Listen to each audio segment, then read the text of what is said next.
Assalamualaikum warahmatullahi wabarakatuh. Kembali lagi kita bersama untuk membuat resume fundamental saham. Mudah-mudahan kita semua dalam keadaan sehat walafiat sehingga selalu diberikan kemudahan untuk beraktivitas dan berusaha dengan lancar ya. Kali ini kita tetap akan membahas laporan keuangan triwulan 1 2024. Karena laporan triwulan 2-nya masih belum ada yang keluar ya. Hari ini tanggal 10 bulan Juli ya 2024. Kita akan membahas 5 ya. KLBF, KAIF, KPIG, kelas dan keras ini.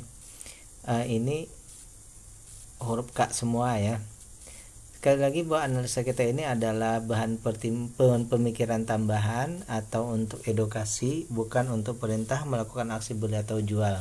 Karena setiap investor itu punya cara yang berbeda, sehingga ini adalah bahan pertimbangan saja.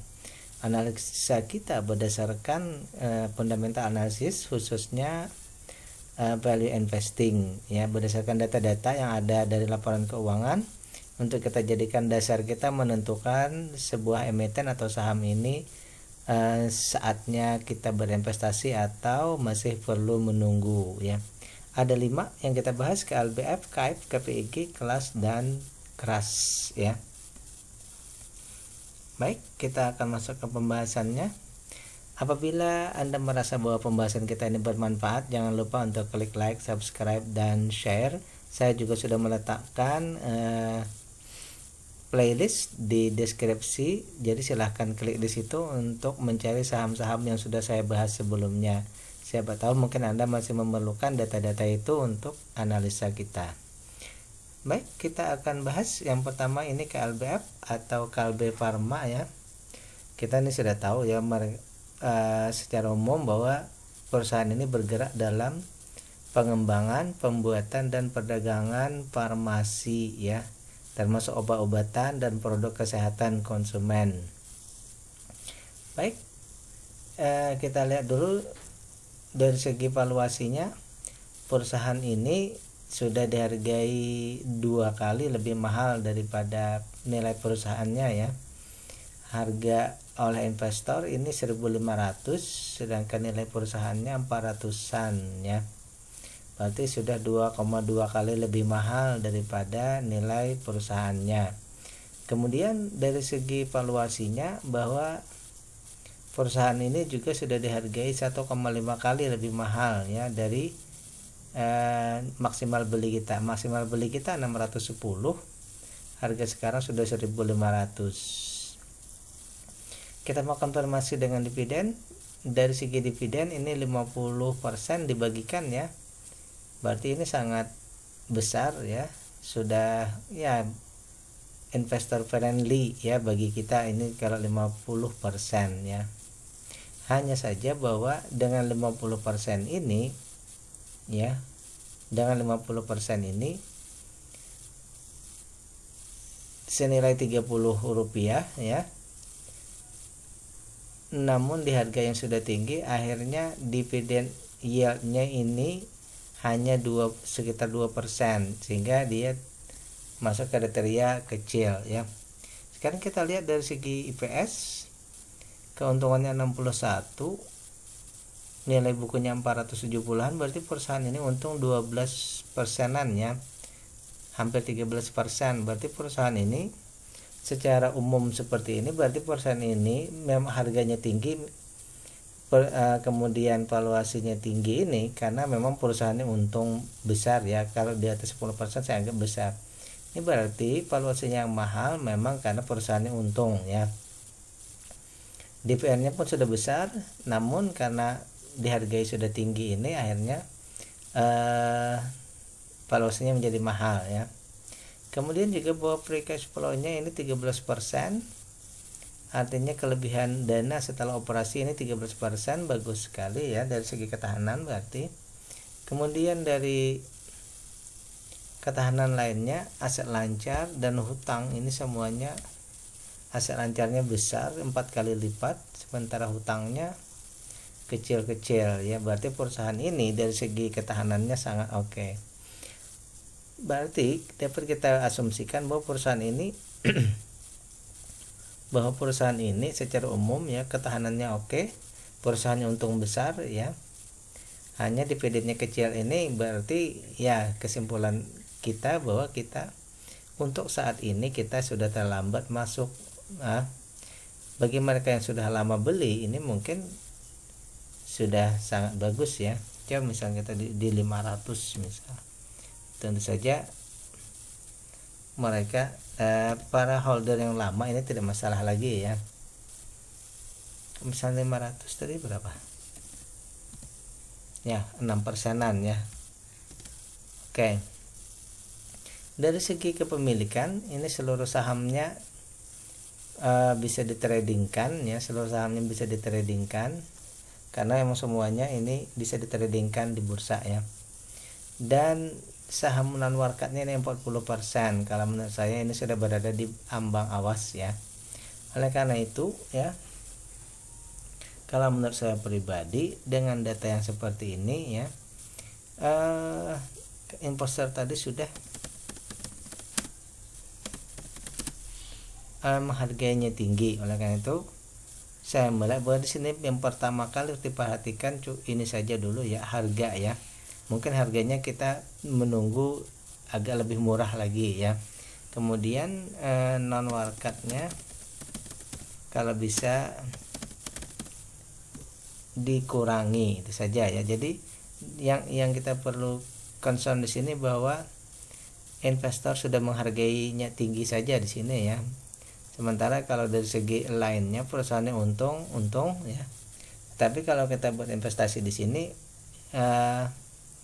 yield kita ya, dividen yieldnya ini rendah, itu saja permasalahannya ya. Yang lainnya oke, perusahaannya oke. Oke, itu yang pertama. Kemudian yang kedua, ini kita mau cepat ya. Saya sudah bikinkan resumennya. Yang kedua kita mau cepat, ini KF Kimia Farma, bidang usahanya sama tadi ya dengan Kalbe Farma tadi, perusahaan kesehatan terintegrasi ya di bidang produksi, pengolahan, pemasaran, distribusi bahan kimia, farmasi, biologi dan bahan lainnya di Indonesia. Ini adalah salah satu perusahaan BUMN ya kalau tidak salah ya, perusahaan BUMN, dan saat ini kalau tidak salah pemberitaannya memang perusahaannya memang sedang bermasalah ya. Ada permasalahan dalam perusahaan. Baik, kita lanjut. Dari segi nilai buku perusahaan ini 1058 ya. Yang pertama bahwa nilai perusahaan dibandingkan harga sekarang ini perusahaan masih dihargai di bawah ya. Perusahaan masih dihargai di bawah. Nah, kita tidak tahu apakah di bawahnya ini karena untung atau karena ada permasalahan, kita tidak tahu. Kita harus mengecek lagi. Ini ada anomali karena dihargai murah tadi, kemudian di sebelahnya bahwa perusahaan ya saat ini sedang mengalami rugi ya. Perusahaan mengalami kerugian yaitu 267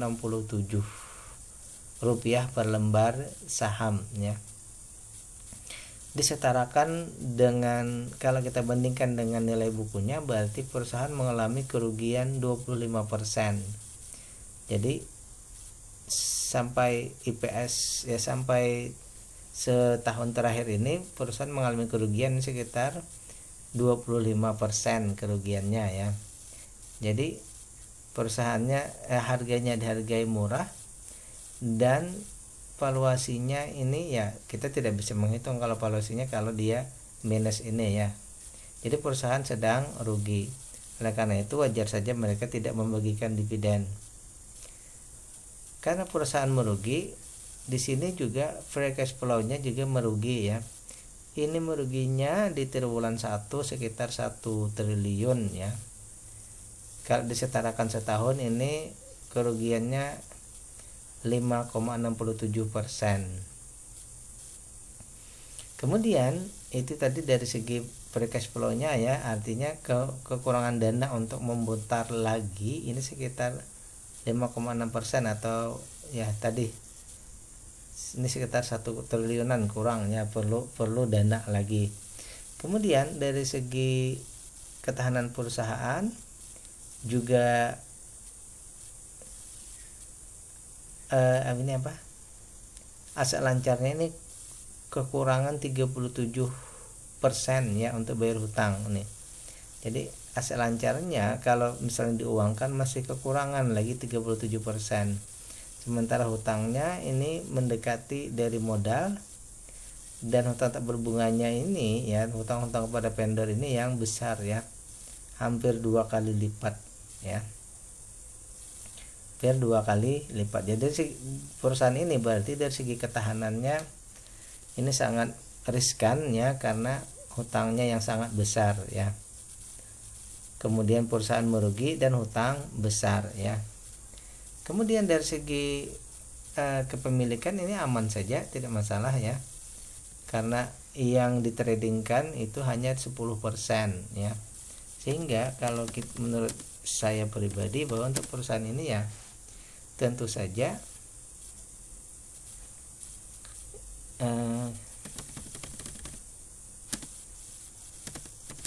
dua ini ya yang perlu kita cek, bahwa kita menunggu ketahanannya tadi dari segi hutang-hutangnya dan lain-lain, dan kemudian juga dari segi IPS-nya, artinya dari segi keuntungannya jangan sampai -2. Itu yang kita tunggu, bahwa untuk perusahaan ini ya kita menunggu dia menjadi lebih baik. Jadi nanti di triwulan 2 kita cek lagi apakah ada perkembangan ya,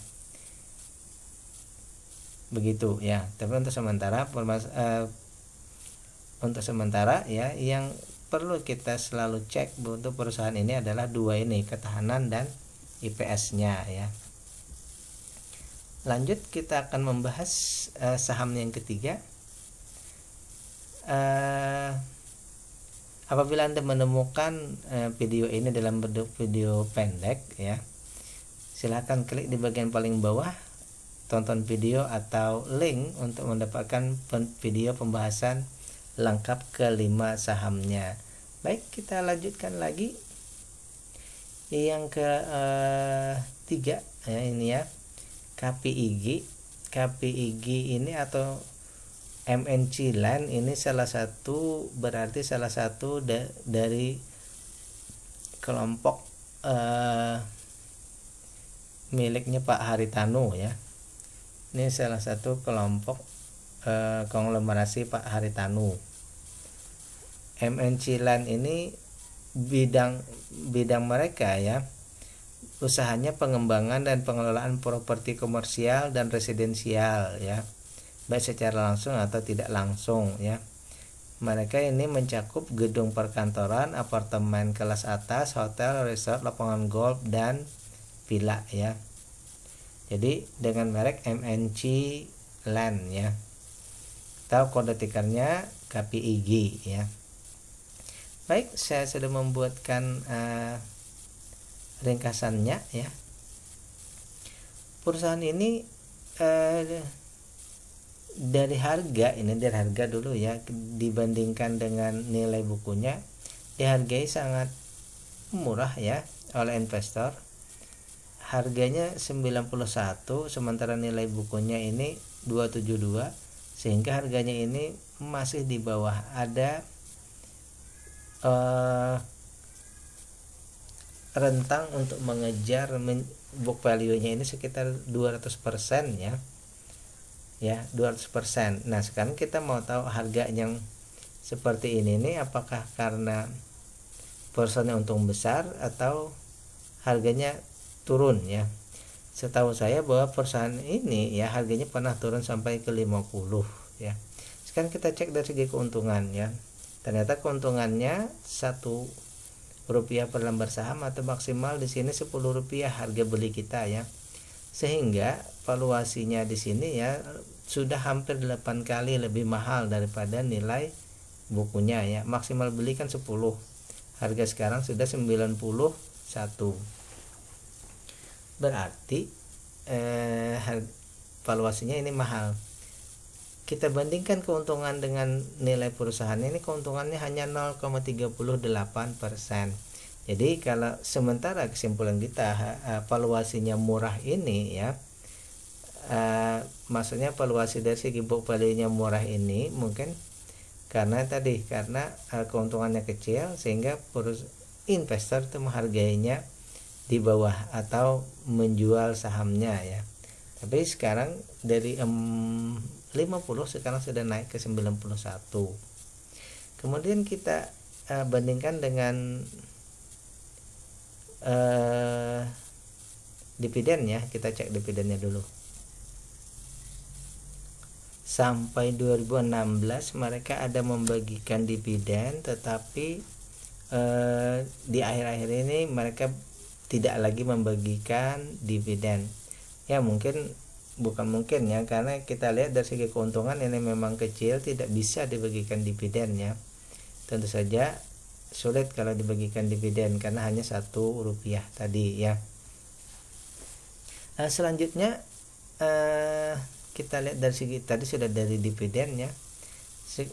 Jadi valuasinya yang mahal ini tadi ya, karena perusahaannya untungnya kecil ya, jadi mahalnya karena untungnya kecil. Tapi dari segi book value ini di bawah.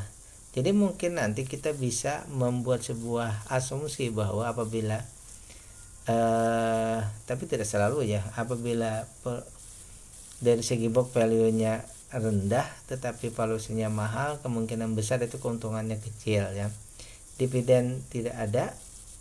Kemudian ada permasalahan sedikit dari segi free cash flow ya. Di sini dari usaha mereka di triwulan ini mereka memerlukan dana lagi sekitar 300 miliaran ya, atau disetarakan 1,22 untuk di setahun terakhir. Jadi free cash flow-nya ini mereka kekurangan. Kemudian juga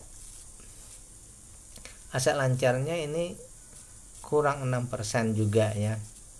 Namun hutang-hutangnya ini kecil saja, tapi aset lancarnya kecil, free cash flow-nya minus ya. Jadi di sini ada sedikit permasalahan juga. Kemudian seluruh sahamnya ini berada di bursa efek, artinya semua sahamnya bisa diperdagangkan. Dan yang saya lihat di sini bahwa saham yang ada di masyarakat yang di bawah 5% dan bertrading itu, sepenglihatan saya ini bahwa jumlahnya ini 60%, berarti melebihi dari pengendali ya. Bisa saja pengendali itu di bawah 50%, tetapi pengendali yang memiliki sahamnya kurang dari 50% plus 1 itu, kalau menurut saya pribadi bahwa mereka kurang kekuatannya ya. Meskipun mereka tetap mengendalikan, tetapi secara kekuatan itu kurang. Nah, di sini bahwa masyarakat non pengendali ini 60%, sehingga saya menganggap begini, pengendali adalah retail. Maksudnya begini, maksudnya yang menguasai banyak saham ini retail ya. Kalau kepengendalian tetap di pengendali, tetapi kuasanya tidak terlalu besar ya. Bahkan mungkin ada kecenderungan agak berat ya. Baik, kita akan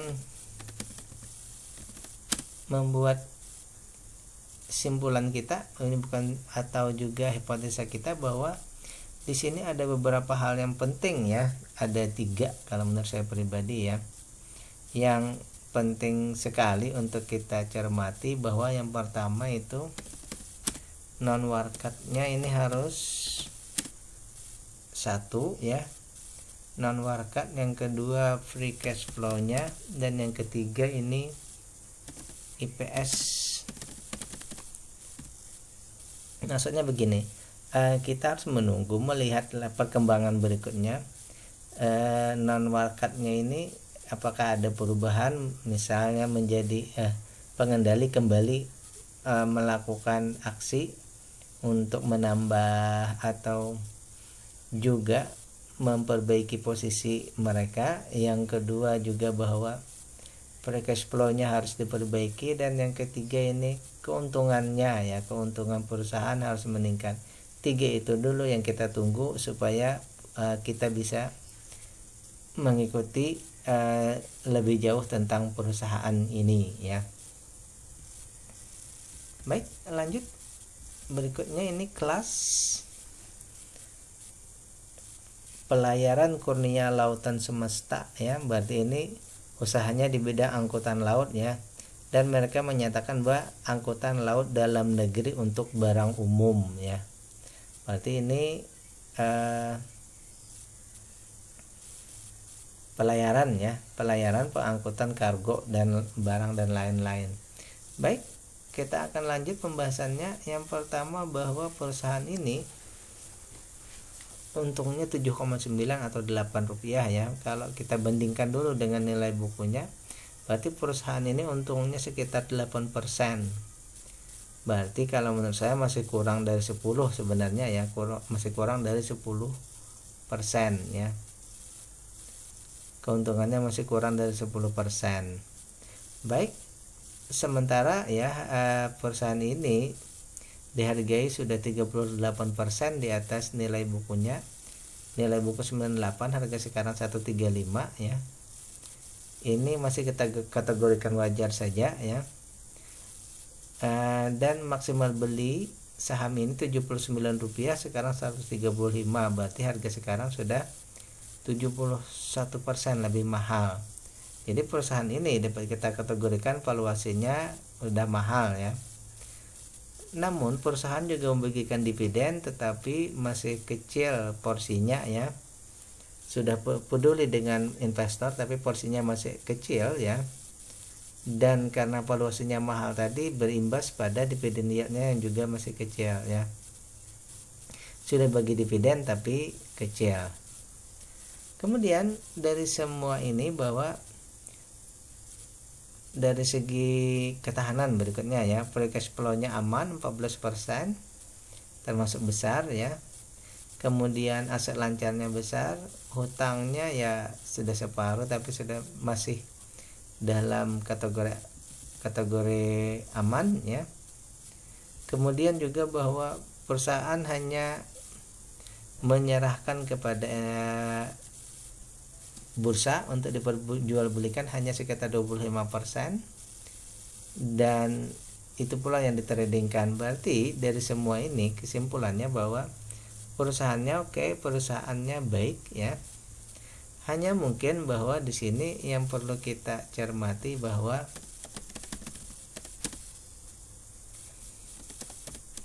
ini yang pertama ya, IPS-nya meningkat ya. Artinya apa? Kita mengharapkan bahwa keuntungannya meningkat.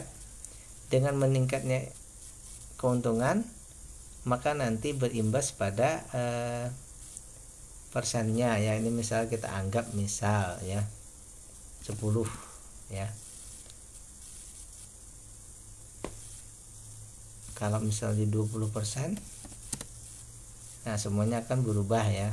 Jadi tentu saja bahwa semuanya itu nanti saling mendukung ya.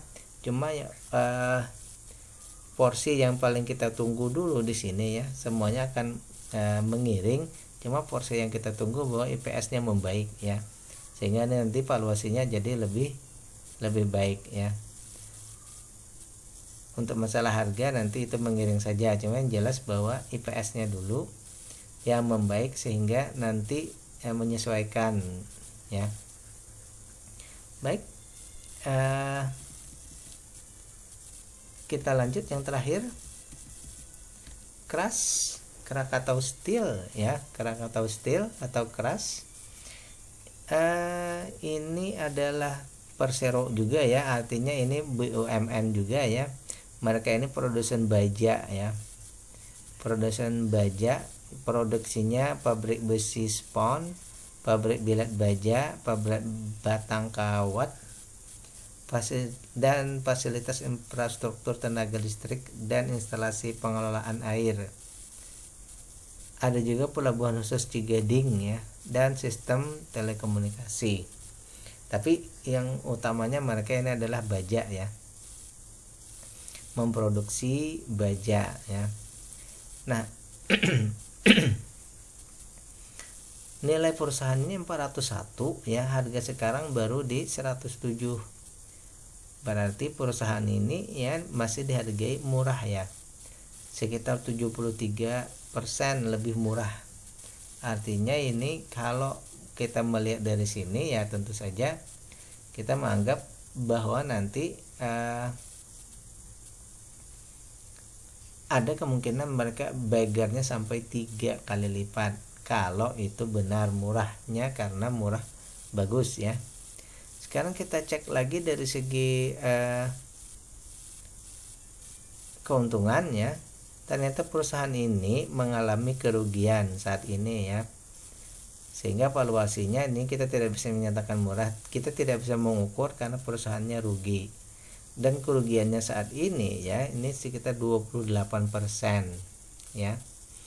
Jadi harganya ini di bawah murah ini bukan karena perusahaannya dalam artian saat ini menguntungkan, tapi karena perusahaan rugi lalu harganya murah, lalu perusahaannya tadi dihargai murah dan valuasinya kita belum bisa mengukur ya.